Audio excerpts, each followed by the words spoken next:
Imagine a Roman legion so loyal that it became Julius Caesar's personal guard, accompanying him in decisive battles that shaped the course of history. A legion that, despite facing fierce armies and extreme situations, always maintained unwavering loyalty. What makes a legion like this so special? What were the events that forged its legacy and made it one of the most famous military units in history? Today, we delve into the fascinating story of the 10th Roman Legion, which fought alongside Caesar at critical moments, from the Gallic campaigns to the final clash of the civil wars. Get ready to dive into epic battles, treacherous alliances, and the immortal loyalty of soldiers who wrote their names in the history books. Follow each moment and discover how this legion distinguished itself during one of Rome's most turbulent eras. The story of the 10th Legion begins amid rising tensions in Gaul, as Rome's dominion expanded.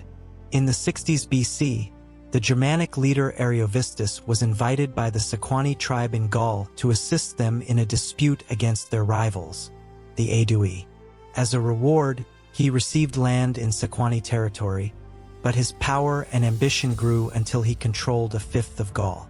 The Gauls, fearing Germanic domination, turned to Caesar, who saw this as an opportunity to strengthen his position and contain the external threat.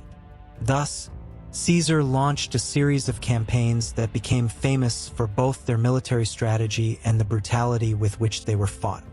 In an attempt to avoid armed conflict, Caesar and Ariovistus agreed to a diplomatic meeting. But the calculating Germanic leader proposed that both attend with only cavalry escorts, which could easily serve as a trap. Sensing the danger, Caesar made an unusual choice. Rather than relying on Gallic horsemen, he decided that the 10th Legion would accompany him, disguised as cavalry, ensuring he was surrounded by men he trusted. This was one of the first signs of his loyalty to the 10th Legion, which quickly became one of the pillars of his strength in Gaul. The confrontation between Julius Caesar's forces and Ariovistus reached its climax in the historic Battle of Alsace, an intense struggle that would test the discipline, courage, and valor of the Roman legions. Determined to assert Germanic rule over Gallic lands, Ariovistus had mobilized his warriors, while Caesar, in turn, prepared a decisive response to secure his control and Gaul's safety. Among the legions selected for combat, the 10th Legion held a crucial position on the right flank of the Roman army, tasked with leading the advance and containing the brute force of the Germans. With the blare of trumpets and the initial clash of troops, the 10th Legion advanced with impeccable discipline, facing the fierce resistance of Germanic warriors who fought with all the might of their tribal pride. Under the Roman banner, the soldiers of the 10th moved in rigid formation, buoyed by confidence in their brothers-in-arms and Caesar's skill as a strategist. Gradually, the right side of the Roman army began to press the enemy, carving a path through Germanic lines with determination and skill. The 10th demonstrated why it was considered the elite of Caesar's forces, maneuvering with precision and maintaining an impenetrable front. In a moment of critical tension, the young tribune Publius Crassus recognized the imminent risk and, with a determination that embodied the Roman spirit of leadership and responsibility, decided to act swiftly. Commanding the available reinforcements, he deployed soldiers to the left flank, ensuring the support needed to stabilize the lines and keep the army united. The victory was secured by the determination and loyalty of the 10th Legion, which held its position and protected its general to the end. This battle became not only a military triumph for Caesar, but also a testament to the invaluable worth of the 10th Legion and the decisive role it would play in future campaigns. After the victory over Ariovistus, Caesar moved to Besançon, a city of immense strategic importance in the Gallic campaigns, with high walls and a commanding position on the hills. However, the atmosphere among the troops, following the victory against Ariovistus, was not one of celebration. Instead, a deep fear began to spread among the soldiers. Stories of the Germanic warriors, known for their imposing height and brutality in combat, echoed through the ranks. Many legionaries spoke of the Germans as almost mythological beings, endowed with extraordinary strength and superhuman endurance. The rumors and exaggerations, typical of military campaigns, heightened the fear, weighing heavily on the morale of the men as they anticipated the next confrontation. Caesar, noticing the growing anxiety among his soldiers, realized he needed to act quickly. He then summoned his troops and, in a carefully crafted and impassioned speech, recalled the achievements of Gaius Marius, his uncle and one of the greatest generals of the Roman Republic. Caesar used Marius' example to inspire his men, emphasizing that the blood of great heroes flowed in their veins and that, just as in the past, they were more than capable of subduing any enemy, no matter how fierce. In a moment of boldness that would become legendary, Caesar proclaimed that if necessary, he would face the enemy with only the 10th Legion. He expressed his absolute confidence in these men, in whom he placed his unwavering faith. This declaration stirred admiration among the legionaries of the 10th, reaffirming their status as the elite of the Roman army and instilling a sense of pride and loyalty that spread through the ranks. As Caesar advanced northward toward the territory of the Belgae, he encountered unexpected and fierce resistance. The Belgae, led by the Nervii, had meticulously planned an ambush along the banks of the Sabus River, hiding deep within the dense forest surrounding the river. Caesar and his legions, confident and marching forward, did not anticipate such a sudden and brutal offensive. When the Nervii emerged from the forest in a swift, coordinated attack, chaos threatened to break out among the Roman troops, who faced an assault on multiple fronts with little time to regroup. Amid the turmoil and fighting, the 10th Legion once again distinguished itself for its precision and professionalism. The 10th responded to the attack with a calculated and relentless approach. The legionaries of the 10th, aligned in formation, advanced calmly and with discipline, pushing back the Atrebates tribe step by step. Their steady, coordinated advance drove the Belgian tribe to the banks of the Sabus River, where the rugged terrain and waters hindered the retreat of the Atrebates warriors. The battle was intense, and each meter advanced by the 10th Legion was earned through effort and blood. As the Nervii sensed the imminent defeat of the Atrebates and the loss of their advantageous position, their defensive line began to weaken. Caesar seized this moment to launch a decisive counterattack. The Roman victory at the Sabus River became a landmark in the campaign against the Belgae, secured by the determination of the 10th Legion, which proved to be the backbone of Caesar's army in moments of crisis and ambush. Territorial expansion led Caesar to another challenge: Britain.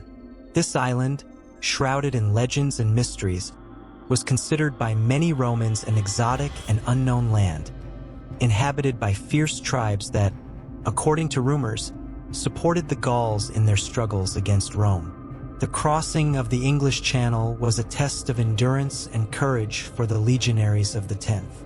The rough waters and unpredictable weather made the crossing risky, and protecting the Roman fleet was crucial, given the possibility of British attacks or sudden storms. When they finally sighted the coast of Kent, the legionaries of the 10th were ready to disembark and face the British tribes, who were already preparing to repel the invaders. The landing itself was a challenge.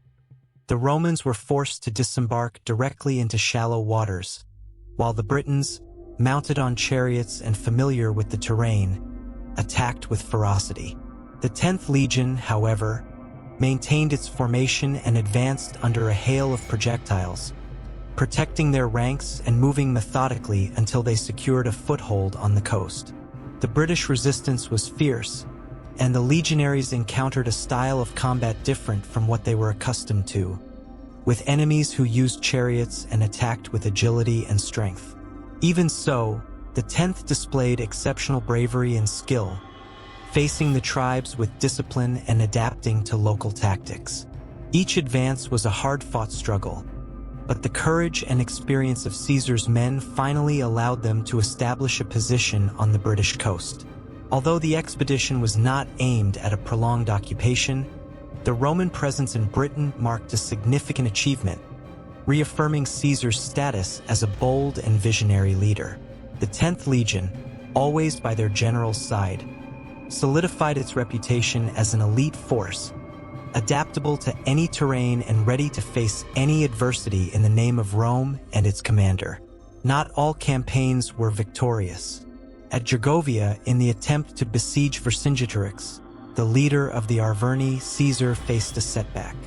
Driven by the thrill of victory, some Roman units advanced disorderly against the city's defenses, which gave Vercingetorix an opportunity to counterattack. This reckless movement provided Vercingetorix with a golden opportunity. Observing the Roman tactical error, he launched a fierce counteroffensive, mobilizing his troops to encircle and wear down the legionaries who had pushed forward. The Gallic attack was devastating, and soon the pressure on the Roman lines intensified, placing them in growing danger of complete collapse. And just as Caesar faced his challenges, we know that telling these stories in such detail takes dedication. If you're enjoying this analysis of Caesar's strategies and challenges, don't forget to leave a like so we can keep bringing more content like this. After the Gallic assault, the 10th Legion, positioned close to Caesar and always attentive to their general's needs, intervened at a critical moment. Under Caesar's direct command, the men of the 10th sprang into action with impressive readiness and discipline, positioning themselves at the front to protect the retreating troops. They formed a solid barrier against the advancing Gauls, absorbing the brunt of the attacks and covering the disadvantaged legionaries. The courage and determination of the 10th Legion prevented the retreat from turning into a massacre, holding the line and allowing the troops to withdraw in order. The support of the 10th Legion not only averted a complete collapse but also demonstrated once again the unwavering loyalty of these men to Caesar. Although the siege of Gergovia ended in a Roman defeat, the actions of the 10th were an example of valor amid adversity. The revenge came at the Siege of Alesia, one of the most memorable episodes in Caesar's campaign to conquer Gaul, a clash that defined the fate of the Gallic tribes and solidified Caesar's reputation as a strategist. He set up a massive siege around Alesia, determined to cut off all access to supplies and reinforcements, forcing Vercingetorix to surrender. Caesar knew the fortress was nearly impenetrable in a direct assault, so he ordered the construction of double fortifications around Alesia, an inner line to keep the Gallic defenders trapped and an outer line to protect the Roman troops from any rescue forces that might arrive. It was a monumental undertaking, involving miles of fortifications, traps, and watch posts, demanding absolute discipline from the Roman legions. The 10th Legion, always at Caesar's side, played a crucial role in implementing and maintaining the siege. As the Gauls launched attack after attack on the external Roman lines, Caesar mobilized the 10th Legion to defend the fortifications, ensuring every critical point was reinforced and that no Gallic advance compromised their position. The bravery and determination of the 10th were tested when Gallic forces attacked with renewed strength, attempting to break through Roman defenses to reach Alesia and rescue Vercingetorix and his men.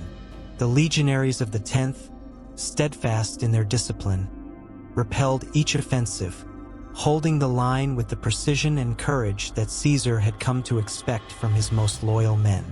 Caesar, ever present on the battlefield, personally led the defenses, and the presence of the 10th by his side reinforced the confidence of his troops. The loyalty and courage of the 10th Legion inspired the other legionaries, who followed the example of these tireless men. As the days passed, the determination of the 10th helped keep the siege intact until, exhausted and unsuccessful, the Gauls were forced to retreat, unable to break through the Roman defenses. The victory at Alesia marked the final subjugation of the Gallic tribes, sealing the fate of Gaul under Roman control. For Caesar, it was a definitive triumph, yet he knew that such a victory would not have been possible without the loyalty and bravery of the 10th Legion. which stood by him in every crucial moment. With Gaul conquered, the 10th Legion followed Caesar into the civil wars, now fighting against Pompey, Rome's other great leader. At Dyrrhachium, Caesar attempted to encircle Pompey, but suffered from a lack of supplies and a challenging defensive position. When Pompey broke through his lines, forcing the legionaries to retreat in a disadvantaged scenario, defeat seemed inevitable. Amidst this crisis, the loyalty of the 10th Legion remained unshaken. These men, who had fought alongside Caesar in some of the hardest campaigns, were undeterred by the shortage of supplies or the exhausting fatigue. The discipline and determination of the 10th prevented the defeat at Dyrrhachium from turning into a complete collapse of Caesar's army. These steadfast and resolute men held the defensive line, giving Caesar time to reorganize his forces and retreat in an orderly fashion. Dyrrhachium was a harsh blow, one of the rare defeats Caesar would experience in his career. Yet instead of shaking his spirit, this defeat highlighted the crucial importance of the 10th Legion, which stood by its leader with a loyalty few generals could claim. This loyalty would be rewarded at the Battle of Pharsalus, where, despite being outnumbered, Caesar employed a cunning tactic to ambush Pompey's cavalry. Recognizing that the cavalry was his opponent's real strength, Caesar devised a bold maneuver. He secretly positioned infantry units on the right flank, instructing them to attack Pompey's cavalry as soon as it drew near, a move that would completely destabilize the enemy line. At the heart of this strategy was the 10th Legion, whose loyalty and precision had been proven in previous campaigns. The 10th, maintaining impeccable formation and moving with calculated precision, delivered a decisive blow to Pompey's cavalry, disorganizing their lines and forcing them to retreat. This move not only surprised Pompey but also created a critical opening in the enemy line. Consequently, Pompey's battle line began to disintegrate, unable to withstand the onslaught of Caesar's forces, who now advanced in all directions, pushing them into a desperate retreat. The victory at Pharsalus was a monumental triumph for Caesar, changing the course of the civil war and consolidating his power. For the 10th Legion, this battle reaffirmed its place of honor among Caesar's legions, as soldiers of unmatched trust and competence.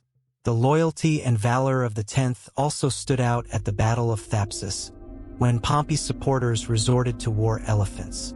These immense creatures, brought to the battlefield in menacing ranks, were a formidable weapon, capable of causing panic and confusion even among the most seasoned soldiers. The 10th Legion, veterans of countless campaigns and always at Caesar's side during critical moments, was positioned near the 5th Legion, the unit directly responsible for the defensive line against the elephants. When the animals advanced, the 5th Legion faced the initial impact, standing firm with courage and discipline. Under almost unbearable pressure, these legionaries formed a compact barrier, holding firm in a formation designed to absorb the elephant charge and neutralize their power. The legionaries of the 10th attacked the elephants from the flanks, using spears and javelins to disorient them and drive them away from the Roman lines. This lateral support allowed the 5th Legion to hold its position, while the 10th seized every opening to weaken the creatures and destabilize their handlers. The joint effort between the 10th and 5th Legions was decisive in keeping the Roman defenses intact. The victory at Thapsus became an example of the adaptability and fighting spirit of the Roman legions. The Battle of Munda, fought on the plains of Hispania, represented the final and decisive clash of the Roman civil wars, a confrontation in which Caesar sought to eliminate the last Pompeian resistance and consolidate his rule over Rome. From the outset, Caesar knew that victory at Munda would depend on an intense, coordinated offensive. The legionaries advanced under their general's command, striking the right flank of the Pompeian forces with precision. The 10th, filled with unyielding determination, launched into the enemy with renewed force, destabilizing the Pompeian ranks and forcing them to retreat to a less advantageous position. The victory at Munda was the culmination of the civil wars and Caesar's last major victory, marking the end of any significant opposition to his dominance. For Caesar, the Battle of Munda was the fulfillment of his ultimate goals. But for the 10th, it was the conclusion of an epic journey alongside a leader to whom they had sworn absolute loyalty. After Caesar's brutal assassination, the Roman Republic was plunged into a period of instability and uncertainty, but the 10th Legion, which had pledged loyalty to its general in life, remained faithful to his legacy even in death. The legion that had so often stood by Caesar in campaigns was now under the command of those seeking to avenge his death and consolidate power. Octavian, Caesar's adopted heir, and Mark Antony, his loyal ally and general. In the ensuing war, Octavian and Mark Antony joined forces against Caesar's assassins, the conspirators Brutus and Cassius, who had taken control of vast Roman territories in the east and assembled a considerable army. The inevitable confrontation culminated in the Battle of Philippi, fought in 42 BC, where the future of Rome and the fate of Caesar's conspirators would be decided. Amidst the dust and clash of arms, the 10th fought against the forces of Brutus and Cassius, facing the enemy with the same discipline and courage that had always defined them. The Battle of Philippi ended in victory for Octavian and Mark Antony, and with it, vengeance for Caesar's death was achieved. Brutus and Cassius, defeated and without hope, took their own lives, closing the cycle of betrayal and restoration. The 10th Legion, now serving Caesar's successors, remained an elite force, a testament to the unbreakable loyalty that defined the men who comprised it. The victory at Philippi was a final chapter of glory for the 10th, which had accompanied Caesar in his rise and now ensured that his memory was honored, even after his death. However, the fate of the 10th Legion became complicated during Mark Antony's campaigns against the Parthian Empire. The long march through arid, unfamiliar regions, the lack of supplies, and the extreme climate were just some of the obstacles the Roman soldiers faced. The Parthians, masters of mobile warfare and experts of the terrain, used guerrilla tactics to wear down the Romans, avoiding direct combat and attacking at vulnerable moments. Mark Antony, without the necessary provisions and far from his base of support, found himself trapped in a campaign that was becoming a strategic disaster.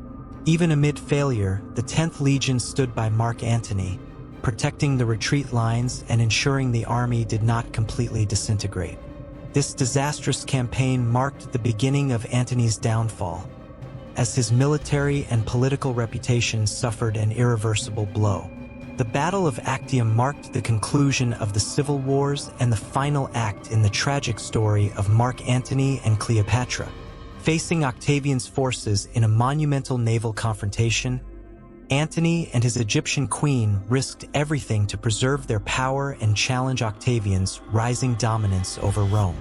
Antony's forces, already weakened and demoralized after the failed Parthian campaign, found themselves at a decisive disadvantage against Octavian's army. The battle itself was swift and relentless, with Octavian's forces quickly gaining the upper hand as Antony and Cleopatra struggled to maintain control. In the decisive moment, seeing imminent defeat, Antony and Cleopatra fled, leaving their troops to face their fate alone. The 10th Legion, without its commander and with no hope of victory, understood that the conflict was lost.